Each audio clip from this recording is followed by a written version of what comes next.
Hello and welcome to This Month in Housing mid-February 2022 report. My name's Andrew Undum with the Sure Group, and we have a lot of data to you. It's an alarming situation going on right now in the real estate world with the absolute crazy low amount of inventory. Buyers are getting outbid right and left, and our mission on this show is to educate you to make informed decisions whether you're looking at buying or selling.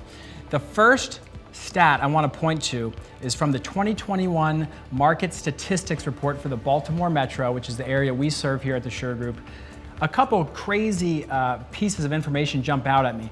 First and foremost, there's a 20% increase in sold dollar volume. 20% more worth of real estate has been sold in 2021 than 2020.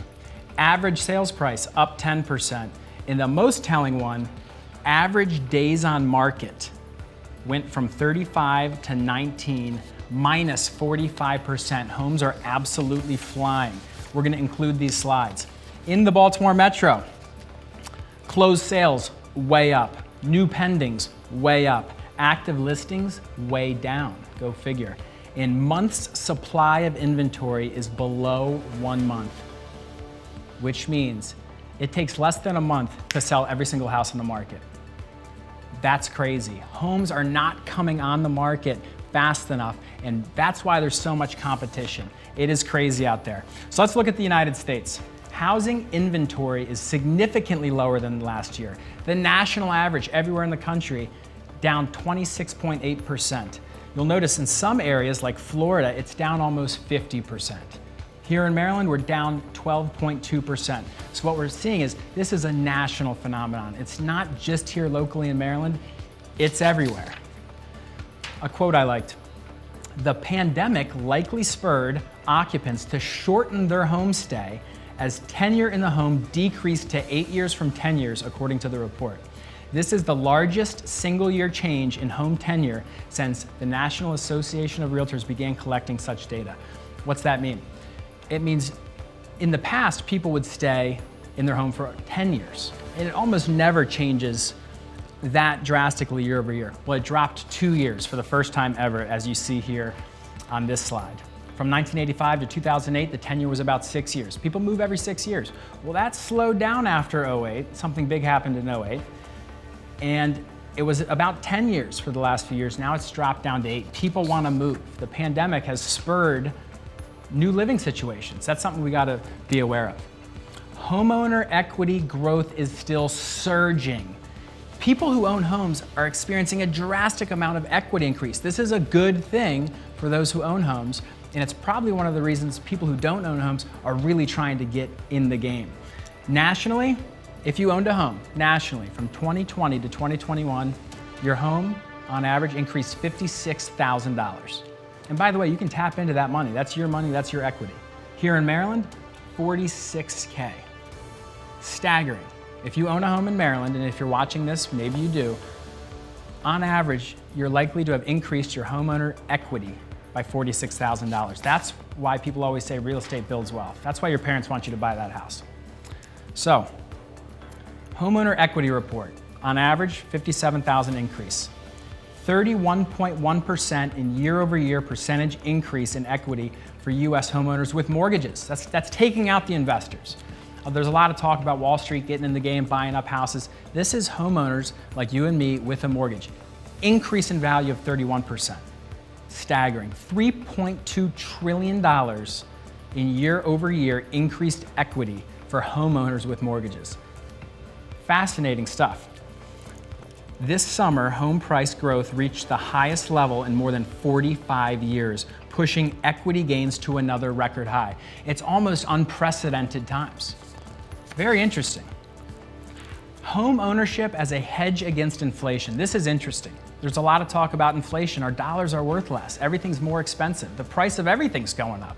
Well, real estate historically has been the best hedge against inflation. On this chart, you'll see when inflation goes up in blue, in green, housing prices outpaces it. So if you're looking for a place to store that money, because if you just had it in the bank, your money's worth less, because inflation's eroding some of the value of that dollar. But if it was in real estate, it's surging. In 2021, 6.8% inflation, big number. Well, 18% rise in home appreciation across the board. What do the experts say? Where is this going? Here is the forecast for 2026. There's optimists, there's pessimists, there's the average. I'm gonna go with the pessimistic one because it's staggeringly high. Optimistic's crazy high, 62% increase by 2026.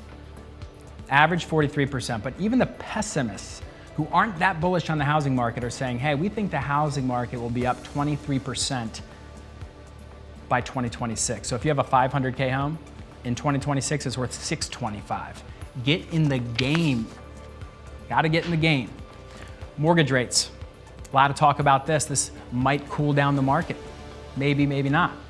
Well, if you look past the decades, in the 70s it was at 8%, 80s it's at 12%, 90s 8%, in the 2000s 6% average mortgage rate, and in the 2010s it dropped down to about 4%. Well, right now we're still at 3.5% today. You can likely get a mortgage for 3.5%, which is less than the rate of inflation, which means it's arguably one of the best times ever to borrow some money to put it into an asset like real estate. That's good to know. What you need to know about interest rates is that it almost exclusively moves in lockstep with the 10-year Treasury, as you can see on this chart. It's almost exact. So if you want to know what mortgage rates are going to do, pay attention to the 10-year Treasury. Mortgage rate predictions, very important. What are Freddie Mac, Fannie Mae, the Mortgage Bankers Association, the National Association of Realtors, what are they saying it's going to do? Well, right now, it's right around 3.5%, like we said. They think by Q3 it'll be 3.6, by Q4 3.7, and by Q1 2023 average predictions of right around 4%, 3.8. So that's a 0.5% higher. Well, if you're going to borrow money on a 300K purchase, that's a big difference, borrowing at 3.5% over 30 years when you're borrowing hundreds of thousands of dollars versus 4%. Now's the time. Home price forecast. Well, this is this year. We talked about what the optimists and the pessimists are saying by 2026. What about this year, 2020-21? What can we expect? Well, we looked at Fannie Mae, Freddie Mac, CoreLogic, Mortgage Bankers Association, and my favorite, Zelman and Associates. Ivy Zelman called the crash before anybody in 2008. Look up Ivy Zelman. I study her religiously because she's a contrarian. She often takes the opposite approach of what the public takes, and she's been right many times. Even she's saying it's going up. On average, they're saying it's going to go up 5% this year. Your 500K home at the end of the year is worth 525. That's a nice jump, even from the contrarians. And finally, a lot of people are asking me, is the crash coming? What's going to happen what about all the forbearances? What about COVID? What about the people who couldn't pay their mortgages? Well, in May 2020, there was 4.76 million loans in forbearance, meaning, hey, people need help. We're going to give them a little breather. Hey, let's give you some time to catch up. We understand this is tough right now. People are losing their jobs. Their income's not what it used to be. Speed that up to January, this last month, 2022, there's only 780,000 homes in forbearance. These loans are getting worked out. The men and women of the United States who own homes are paying their obligations, they're getting back on the horse, and this economy is roaring.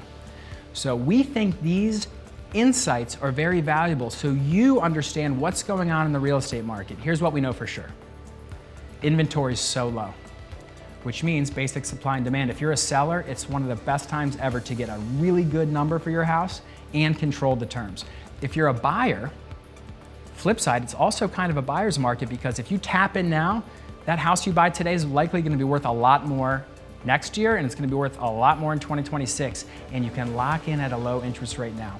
It's a very interesting time, and if you have any questions about this, or you want to strategize on what this means for you and how you can unlock some equity, or maybe get into a position to be a homeowner, we'd love to talk to you. We have unique strategies. We're selling 2 homes a day, every day, to quality people like yourself, and we're eager to help, and we're capable of helping.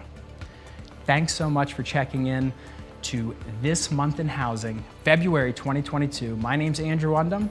Contact us anytime on any platform. Wherever you're seeing this, reply to the email, send us a message, send me a DM on Instagram, and we'll talk more. Thanks again.